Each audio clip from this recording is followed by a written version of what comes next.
kata-kata yang punya logika. Bagi yang tidak punya logika, skip aja. Seperti sudah diduga, rapat paripurna DPRD Jakarta untuk mengajukan interpelasi kepada Anies Baswedan digagalkan oleh 7 fraksi di DPRD. Seluruh anggota ketujuh fraksi melakukan aksi mogok hadir di rapat paripurna. Akibatnya, jumlah minimal anggota yang disyaratkan tidak tercapai. Yang hadir cuma 27 orang dari PSI dan PDIP. Padahal agar rapat bisa dijalankan diperlukan kehadiran 56 anggota parlemen. Mereka yang tidak hadir adalah wakil rakyat dari Gerindra, PKS, Golkar, Demokrat, Nasdem, PAN, dan PPP-PKB. Karena kekompakan mereka, paling tidak untuk sementara waktu, Anies masih bebas dari kewajibannya untuk memberi penjelasan kepada para wakil rakyat tentang kekacauan rencana penyelenggaraan Formula E. Anies masih bisa bersembunyi di belakang kubu pelindungnya. Partai Solidaritas Indonesia yang menjadi inisiator pengajuan interpelasi sudah menyatakan kekecewaannya. Dengan keras, Ketua Fraksi PSI Idris Ahmad menyatakan para anggota 7 fraksi yang bolos rapat itu jelas melalaikan tugasnya sebagai wakil rakyat. Sudah kenyang ditraktir makan Gubernur Anies, sekarang malah bolos rapat, kata Idris. Idris menegaskan, kita ini bukan parlemen tempat makan, tapi parlemen sesungguhnya yang bicara di forum terhormat, yakni rapat paripurna DPRD DKI Jakarta. Penyebutan traktir makan itu digunakan Idris untuk menyindir peristiwa makan malam bersama yang diselenggarakan Anies dengan mengundang perwakilan 7 fraksi. Acara itu dulu digelar Anies segera setelah PSI dan PDIP mengutarakan rencana pengajuan hak interpelasi. PSI dan PDIP tidak diundang ke makan malam itu. Seusai makan malam, perwakilan ketujuh fraksi menyatakan tidak mendukung interpelasi. Apa yang dilakukan para wakil rakyat dari partai-partai senior ini memang memalukan. Secara terang-terangan mereka memilih untuk melindungi Anies dari kewajiban menjelaskan rencana penyelenggaraan Formula E yang kontroversial. Mereka bahkan tidak merasa perlu berpura-pura di depan publik akan menjalankan kewajiban mereka untuk mempelajari isi Formula E ini. Mereka secara terbuka memperlihatkan bahwa mereka memang bisa dibeli dengan harga murah. Bayangkan cukup dengan sebuah makan malam, mereka tiba-tiba saja membulatkan tekad untuk menolak hak interpelasi. Dan setelah itu mereka betul-betul pasang badan untuk membela Anies. Dalam kasus rapat paripurna ini mereka juga bahkan merasa tidak perlu berpura-pura hadir dulu untuk kemudian ketika voting dilakukan baru menunjukkan sikap untuk menolak pengajuan interpelasi. Ya karang-karanglah alasan, kalau perlu dibuat sedemikian rupa sehingga seolah-olah dalam rapat tersebut ada diskusi serius untuk memutuskan apakah usulan PSI dan PDIP diterima atau ditolak. Para anggota Gerindra dan PKS bisalah berpura-pura sejak awal menunjukkan bahwa mereka menganggap balapan Formula E adalah acara yang memang layak didukung. Kemudian seolah-olah dikomentari oleh Golkar dan Demokrat yang menganggap walau memang ada persoalan di sana-sini adalah lebih baik agar balapan Formula E tetap dijalankan. Ditambah kemudian oleh Nasdem yang berargumen bahwa pengeluaran yang sudah dibayar Pemprov sebenarnya bisa diterima selama memang membawa keuntungan. Kemudian PAN, PPP, dan PKB menggunakan ayat-ayat Al-Quran untuk membenarkan Anies Baswedan.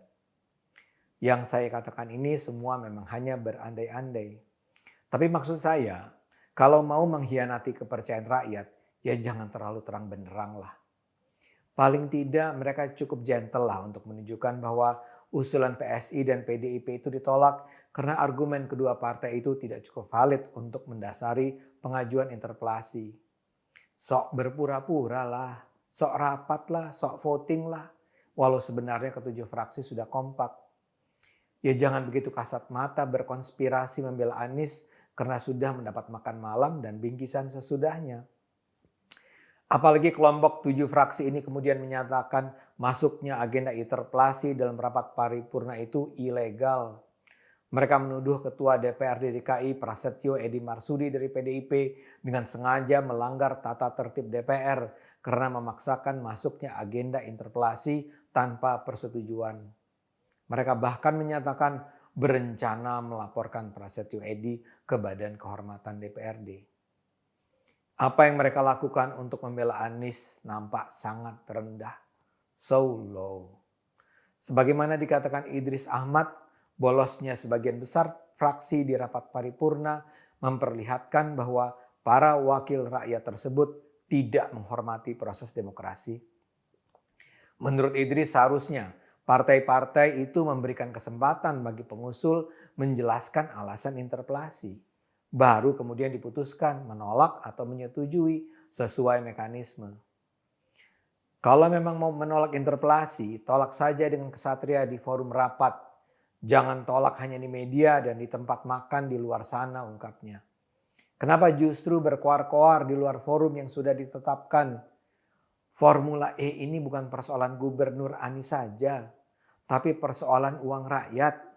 Rakyat butuh makan, bukan balapan, tambah anggota Komisi E tersebut.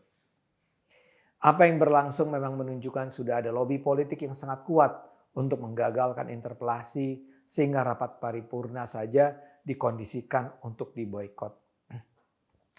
Menurut Idris, PSI kan sekedar mau bertanya soal komitmen fee triliunan rupiah yang Pemprov keluarkan.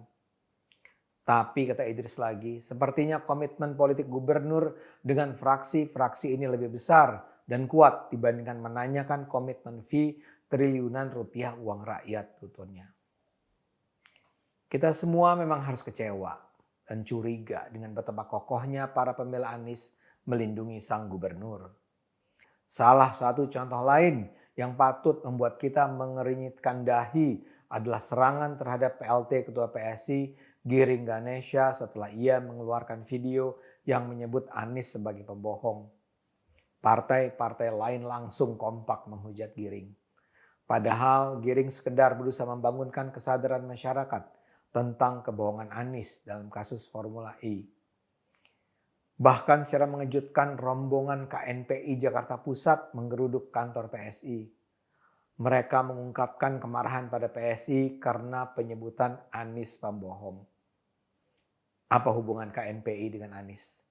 Tentu saja tidak jelas. Yang jelas suara KNPI terasa sejalan dengan suara fraksi-fraksi di DPRD yang terlihat sekali panik dengan keberanian dan keterbukaan PSI mengkritik Anies. Kita berharap saja PSI tidak kehilangan semangat menghadapi cobaan ini. Tapi buat kita semua, apa yang terjadi kembali mengajarkan kita betapa kotornya dunia partai politik Indonesia. Mereka yang duduk di parlemen bukanlah orang-orang yang membela rakyat. Mereka membela orang-orang yang bisa menjanjikan kenikmatan hidup duniawi pada mereka. Mari kita terus gunakan akal sehat, karena hanya kalau kita gunakan akal sehat, negara ini akan selamat.